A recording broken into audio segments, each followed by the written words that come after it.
Gitvach, everybody. So, they say a Maisa that there was a Yid that once came to the Baal Shem to give a donation for the Beis Medrash and for any poor people that the Baal Shem Tov was involved with. And so he gives him the envelope full of money. And the Baal Shem Tov says, it's so beautiful to donate such an amount. It'll go to a good cause, Be'ez Hashem. Is there anything I can return you? I could give you. Do you want a bracha for anything? So the Yid says, Baruch Hashem, I'm good. I don't really need a bracha for everything. I have everything I need.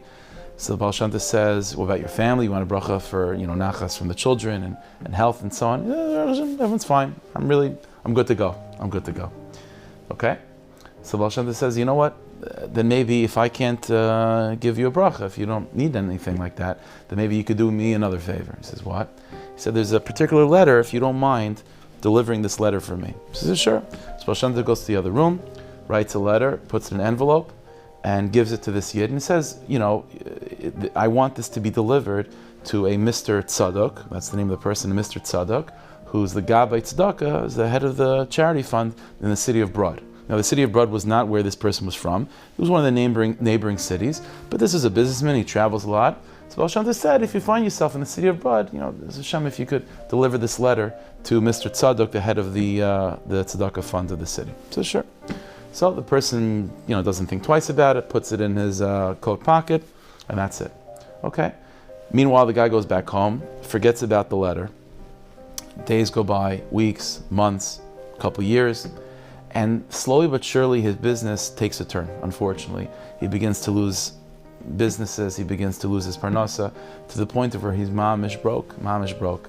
And he can't explain why, but things just began to unravel. Mamish began to unravel. And so things are deteriorating more and more to the point of where now he has to sell assets, and even his home he has to sell to buy a more modest apartment, and even his silverware. He has no choice. He has to start selling things, and to the point of where it got to the point where he's literally selling his own clothing. And so one day he's going through his closet to look for anything that he can possibly sell, and he finds this old coat of his that's tucked away in the end of the closet.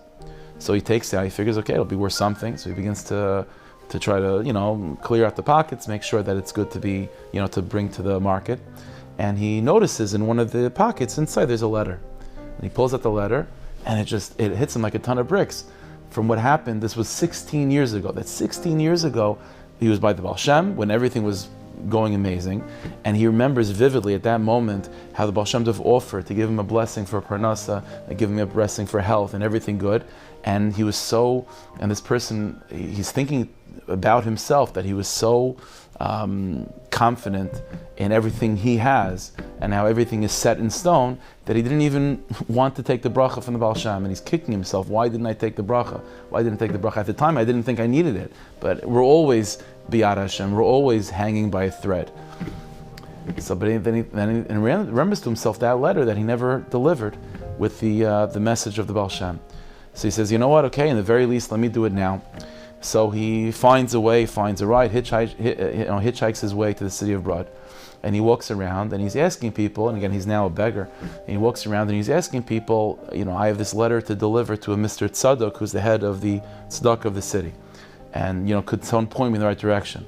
And people are looking around at each other and thinking, really? He says, well, what's the problem? He says, they told him that this Mr. Tzadok was just appointed today as the Gabbai Tzedakah. Just appointed today. And so the person is thinking, okay, that's a little bit of an odd coincidence.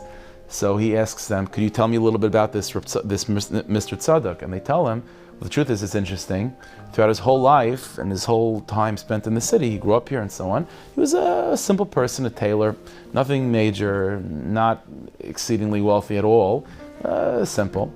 But just recently, his business began to take a turn in the upside, and he became extremely wealthy and powerful in the city.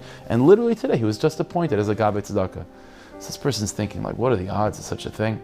So he immediately goes to this Mr. Tzadok's office, knocks on the door, and tells him, you're going to think I'm crazy, but 16 years ago, I was by the Baal Shem Tov, and he gives him a little bit of background to the story, and he says, the Baal Shem Tov gave me this letter to deliver at the time, he said, to a Mr. Tzadok, who's the head of the Gabbai Tzedakah in the city of Brod. I forgot about it over 16 years. My mazel turned a lot, but now I just remembered about this letter, and I brought it, and now I'm here bringing it to you. And I was told that literally today you became a Gabbai Tzedakah. So the odds of this are very strange, very, very random, but here's the letter. So this Mr. Tzaddik is taken aback by this whole thing. So he takes the letter, opens it up, and he begins to read it, and this is what the letter says. It says, I, Yisrael Baal Shem Tov, am writing to you, Mr. Tzaddik, and the person I sent as a messenger to deliver this to you is someone who right now is very successful in his business, but I'm seeing that his mazel is going to turn, and he's going to get to a point of where he's in desperate need of help. And so at the time when he delivers this letter, you are going to be in a position to be able to help him, and you're going to be in a position where you're going to be able to not only give him a few dollars to help him that day, but maybe to give him a job, to give him some opportunity to really get back on his feet. And I'm asking you if you'd be able to do that. End of the letter. 16 years early. So Mr. Tzaddik is mamish floored by this. And he says, of course I'll help you out, and he learns more about this person and his strengths and what businesses he was involved in, and gives him the right opportunities until Baruch Hashem, his mazel turns around again, and he becomes successful once again. Samaisa. See, that's how Rebbeinu Hashem does things, even before we know that a problem is even around the corner, the Rebbeinu Hashem already brings the refuah. He already brings the salvation, even before there's even a thought and a havamina of there being a problem to begin with. We have to have emunah in Hashem, just like we have emunah in Tzadikim, that the Rebbeinu Hashem always sends the refuah before the makkah, always refuah before the makkah. Hashem should bless us. This should be a week of always refuahs before the makkahs. We should have that chizuk and that strength and that confidence that Rebbeinu Hashem has our back, no matter what the situation is, no matter what environment we find ourselves in. Hashem always has our back. We should be zechet to a good week, a lich to gevach, a mazel to gevach, and a good gebench to gevach.